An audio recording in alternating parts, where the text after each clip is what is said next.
Oh, hi. I didn't see you there. Welcome to another segment of Tough Love Tuesday. My name is Victor Sepna, and I'm so excited to talk to you today because this one's actually for everyone that doesn't know how real estate works or what a realtor actually does. So what I want to talk about today is a lot of people don't know the structure of how a realtor has a job. And it's really strange because one of the most frequent questions I get asked is not even about the housing market, or it's not even about like buyers and sellers. It's like, hey dude, like how does your job work, right? And it's a really interesting mix. So let me just say that an actual contract, either whether it's a listing agreement or a buyer agreement, has to be between two people, right? Two principals. Number one would be the seller or the buyer, and the other one would be the broker, right? Because the realtor is not the one that's taking in the business. And what I mean by that is that they're not the ones that hold the contract, right? Their name's not on it. It is actually the broker's name on that contract. Now, what's happening with realtors is that we are allowed, well, some of us, in some of our offices here in Laredo, we are allowed to represent the broker as if we're the broker at the moment, right? We're about to present the information and we're gonna sign, and we're signing as a broker associate on behalf of the broker, right? So that's how that relationship works. So no, it's not that I work for the broker, I'm there in representation of, and I am a contractor. I don't get paid a salary, I don't get paid hourly or anything like that. So we basically kind of like, we go hunting, but when we sign those contracts, we as a real estate agent don't put our name on there, right? As the principal party on the side, we're just there representing the broker. We sign it and we take it back to the brokerage, and then obviously we continue serving you, right? That's part one. Now part two, this is really interesting, and this is for a lot of realtors out there that don't know how teams work. Teams have been around for a while. So here's the thing, a lot of realtors out there don't know how teams work, right?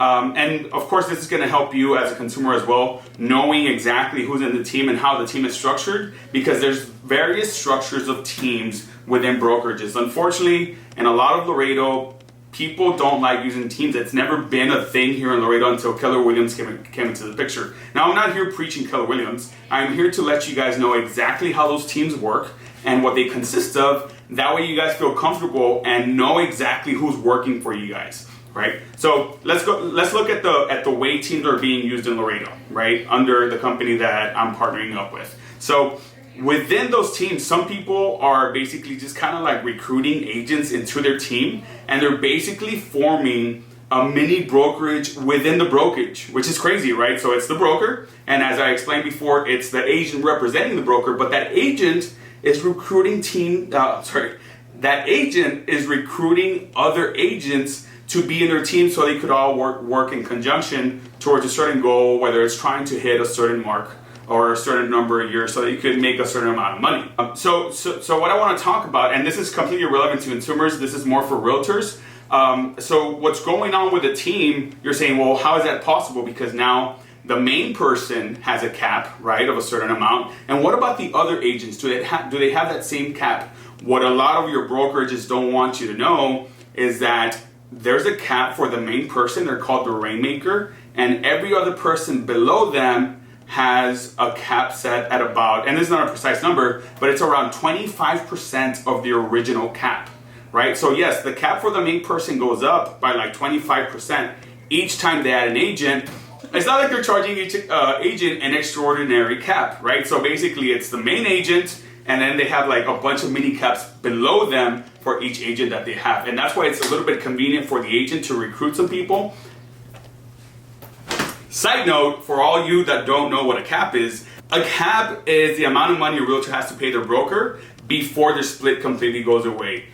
What's a split, you ask? Wow, you have so many questions. You could give me a call. But what a split is exactly what it says. It's a split, right? Let's say I get paid $100 and my split with my broker is, I don't know, 80-20. So I keep $80 and the broker keeps 20 of those, right? It varies from agent to agent depending on the experience and the volume they're bringing in. But there, I answered those questions, which is, what's a cap, right? The cap is the amount of money that's paid to a broker over a span of a year in order for that split to go away. What's a split? It's the amount of money that gets split up between the broker and the agent.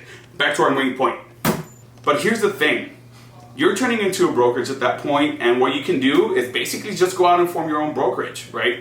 here's what we really come to benefit from the team if you're doing it at a high level. So what you're doing, you're the rainmaker, right? You're the one that's producing all the leads and you're getting all the business.